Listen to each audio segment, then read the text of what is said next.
El Señor esté con vosotros. Lectura del Santo Evangelio según San Marcos. En aquel tiempo, Jesús y sus discípulos atravesaron Galilea. No quería que nadie se enterase porque iba instruyendo a sus discípulos. Les decía: el Hijo del Hombre va a ser entregado en manos de los hombres y lo matarán. Después de muerto, a los 3 días resucitará. Pero no entendían lo que decía y les daba miedo preguntarle. Llegaron a Cafarnaún y una vez en casa les preguntó: ¿de qué discutíais por el camino? Ellos callaban, pues por el camino habían discutido quién era el más importante. Jesús se sentó, llamó a los 12 y les dijo: quien quiera ser el primero, que sea el último de todos y el servidor de todos.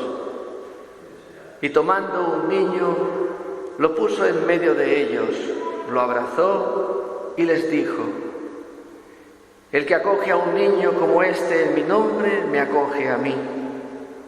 Y el que me acoge a mí, no me acoge a mí, sino al que me ha enviado. Palabra del Señor.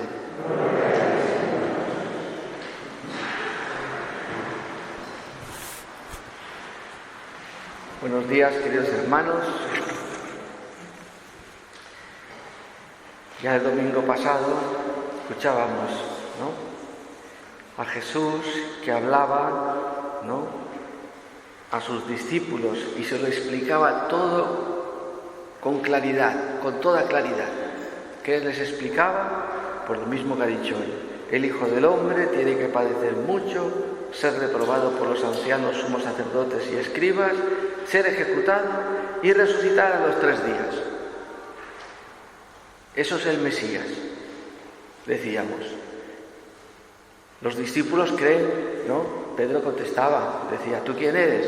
¿Qué dice la gente? ¿Quién soy yo? ¿Vosotros quién decís? Tú eres el Mesías. Pero esa imagen del Mesías, esa idea del Mesías, Dios la tiene que purificar en nosotros para no creer en ideales, para no creer en utopías, para no creer, cosas que al final no son realidad. Entonces Jesús les explicaba qué es el Mesías con toda claridad. Uno que viene de parte de Dios para mostrarnos el amor, ¿cómo? No con violencia, no como decía Santiago, con envidia y rivalidad, porque si no aparece la turbulencia y las malas acciones, sino que viene intachable, apacible, comprensivo, conciliador, lleno de misericordia y buenos frutos, imparcial y sincero. Ese es el Mesías, que es lo totalmente opuesto a nosotros, totalmente opuesto a nosotros. Y no nos tenemos que asustar de esto. En nosotros no vive el Mesías, por suerte o por desgracia, no lo vive. Nosotros nos parcializamos, buscamos siempre nuestro interés, A veces tenemos envidia de alguien, porque esto, por aquello, codicia, tenemos rivalidad, porque me creo mejor que el otro, etc. Siempre aparece en nuestra vida el hombre viejo, el hombre de la carne, el hombre de este mundo. Y entonces Dios tiene que ayudarnos. ¿Cómo nos ayuda? A que este hombre de la carne que nos lleva a la muerte sea sepultado como fue sepultado el día de nuestro bautismo, y aparezca en nosotros esa nueva gracia, la gracia divina, la gracia de Dios, la gracia santificante, la gracia que nos hace mantenernos. No es fácil, no es fácil. Ya la primera lectura, se decían los impíos. ¿Quiénes son los impíos? Se decían los impíos. ¿Quiénes son los impíos? Porque hay mucha gente que se cree muy piadosa, pero de piedad no tiene nada. Nada. Sí, reza mucho, no sirve para nada. Lo dice aquí Santiago también hoy. Pedís y no recibís porque pedís mal, ¿no? Y no obtenéis, pedís y no recibís porque pedís mal, con la intención de satisfacer vuestras pasiones. No las pasiones de la carne, las pasiones así como entendemos a veces, sino los deseos, ese deseo del corazón, a veces, que queremos, ¿no? Por envidia vemos y entonces codiciamos, deseamos y le pedimos a Dios, yo quiero esto, yo quiero aquello. Como un niño puede pedir a su padre sin fin de juguetes o de cosas que en el fondo no sirven para tocar el corazón y llenarlo de satisfacción. Y entonces se decían los impíos, pues mira, Jesucristo lo revela muy bien, los evangelistas lo revelan muy bien quién son los impíos. El sumo sacerdote, ¿sabes? Que se creía la mamá de Tarzán o el papá de Superman, y se creía el sumo sacerdote. Los escribas, los fariseos, los saduceos, los letrados, los legistas, los doctores de la ley, se creían impíos, se creían muy píos ellos, muy píos. Sin embargo, lees aquí, acechemos al justo, nos es fastidioso, nos molesta. ¿Cuánto molestaba a Jesús en su tiempo? ¿A quiénes? A los que se creían píos, a los que se creían que lo sabían todo. Imagínate, y todos esos que se creían píos, inteligentes y sabios, que dominaban la Escritura y que van a Jesús tantas veces a preguntarle, Maestro, ¿cuál es el mandamiento principal de la ley de Dios? ¿Qué es lo más importante? Ellos se lo sabían todo, todos se lo sabían. ¿No se sabía en esta lectura que es del libro de la sabiduría? Un judío quiere ser sabio, como Salomón, va a coger el libro de la sabiduría y se lo va a aprender de memoria, de memoria. Entonces, esta palabra, para aquel que se cree pío, para aquel que se cree sabio, para aquel que se cree que entiende algo, la tiene de fondo. ¿Me estaré equivocando yo en lo que estoy pensando? ¿Me estaré equivocando en lo que he decidido? ¿Me estaré equivocando en la forma de juzgar o de ver? ¿Me estaré equivocando? Acechemos al justo, a este que se cree justo, acechémoslo. A ver, vamos a ver. ¿Por qué? No porque dice que es hijo de Dios, no porque dice que hace milagros, no porque cura a tantos en sábado cuando está prohibido por la ley. No. Quieren hacer ver que es por esas cosas, porque transgrede la ley de Dios. No, no es por eso. Acechémoslo porque nos es molesto, porque nos molesta su forma de vivir la fe, porque nos molesta lo que es Él, lo que hace, nos molesta Él, su persona.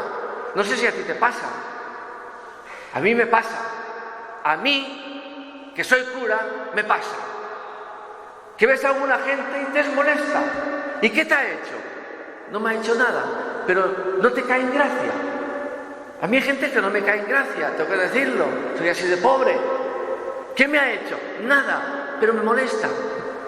A lo mejor como se ríe, o a lo mejor como... Y ya, es verlo y no te ha hecho nada, pero estás incómodo,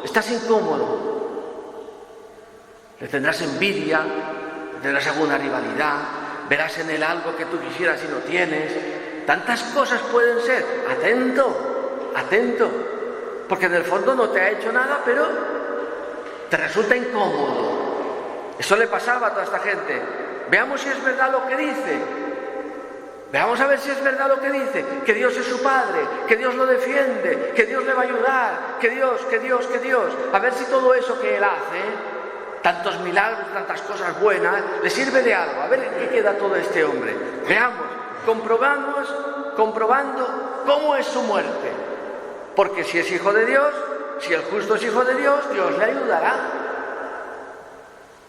Y están acechando, y lo han metido en la muerte, como meten a los cristianos hoy en día en la muerte, y los martirizan y los persiguen. Los cristianos es el número 1. en ser perseguidos.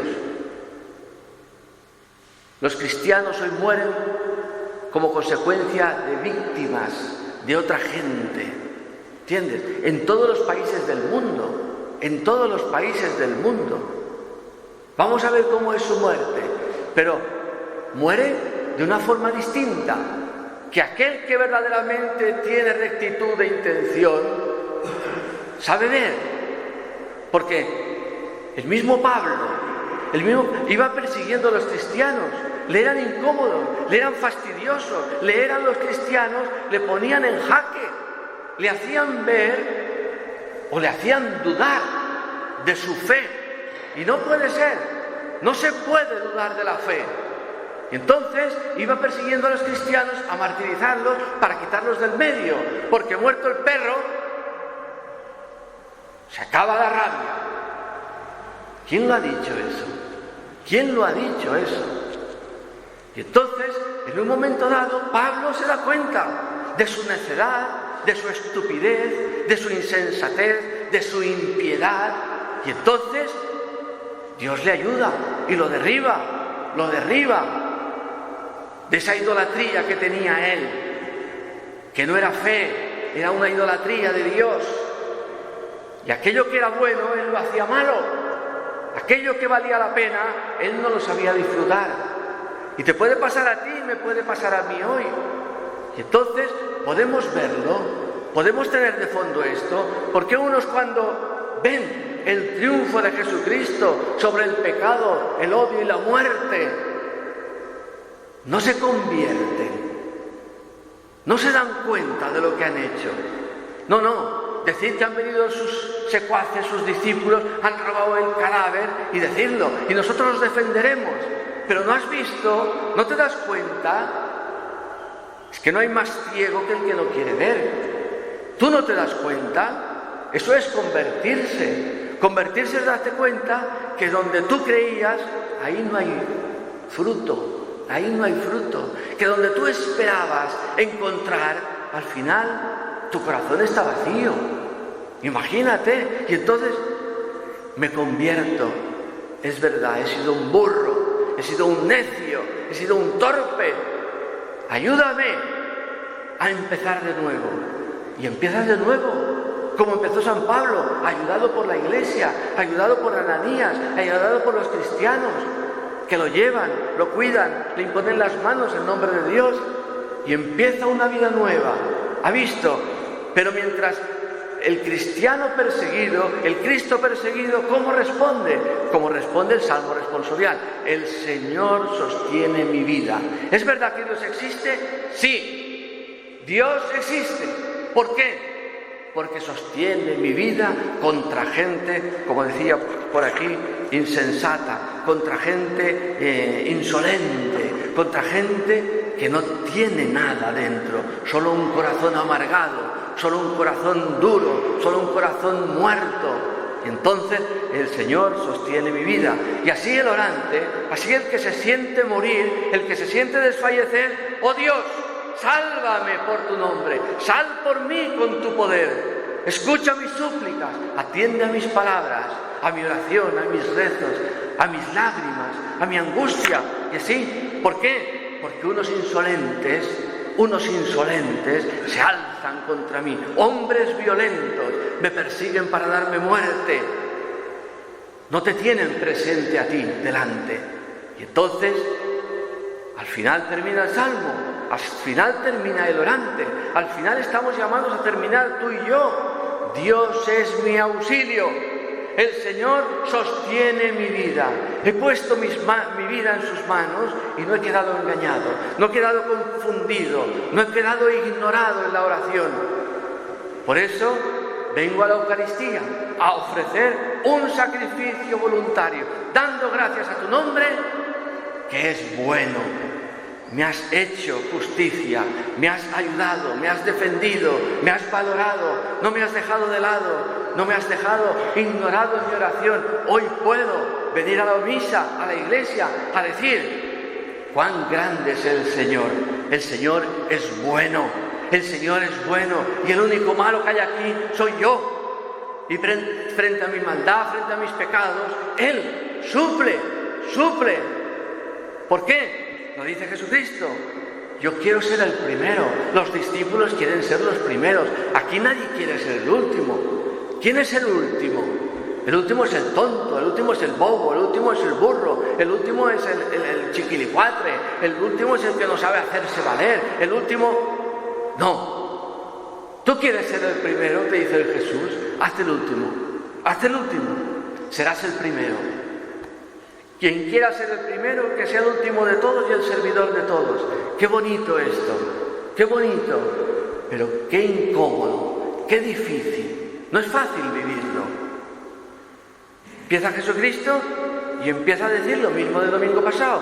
El Hijo del Hombre va a ser entregado, el Hijo del Hombre camina hacia la muerte, el Hijo del Hombre va a ser ninguneado, el Hijo del Hombre va a ser odiado, va a ser rechazado, va a ser despreciado, va a ser descartado. El Hijo del Hombre, el Mesías.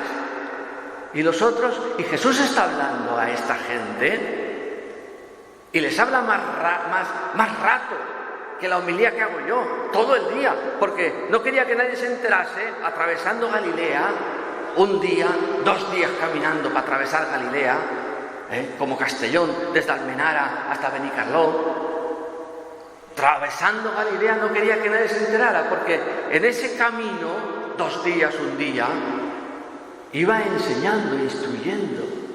Y Jesús habla y habla y habla y habla. Mucho más, te digo, de lo que hablo yo. Y después llegan a casa, se descansan y Jesús les pregunta, ¿de qué hablabais por el camino? ¿De qué hablaba? De todo lo antagónico a lo que había hablado Jesús. De todo lo contrario a lo que había hablado Jesús. Si Jesús hablaba de blanco, ellos hablaban de negro. Si Jesús hablaba de dulce, ellos hablaban de amargo. Si Jesús hablaba de día, ellos hablaban de la noche. No se enteran. Como tú y yo, no nos enteramos. Y Jesús, oye, no nos rechaza. Y entonces los llama. Jesús se sentó, llamó a los 12. A ver, hombre, chiquets, vengaos para casi. Venid aquí. Y entonces les pone el ejemplo. Quien quiera ser el primero, ¿quién quiere ser el primero? Santiago, Juan, Pedro, Mateo, Andrés. ¿Quién quiere ser el primero? Como cuando un niño, un hombre o la abuela, tiene una bolsita de chuches y tiene todos los nietos por ahí. ¿Quién quiere? Yo. Dice Jesús, ¿quién quiere ser el primero? Yo. Ah, muy bien, ¿tú quieres ser el primero? Sí, yo quiero ser el primero. Pues ya está, ponte a la fila, el último. Ah, no, hombre, ¿así? A lo mejor se acaban los chuches y no me toca ninguno. A lo mejor se acaba todo lo que vas a dar y yo me quedo con la mano vacía. ¿Y qué? El que quiera ser el primero, que sea el último de todos. Y entonces, llegas a casa, a una casa, le dices a un niño, a una niña, a un hijo, a una hija, escucha, ayúdame a poner la mesa. Uy, mare. Oye, que hay que fregar. Uy, mare, ay, mare, que mi hermano no sabe y siempre me toca a mí, siempre no sé qué, siempre soy yo, parece que soy el tonto, parece que no sé. ¿Tú quieres ser el primero? Te dice Jesús. Ayúdame a ser el último y el servidor de todos. Tendrás una alegría. Hazlo un día, haz esa prueba.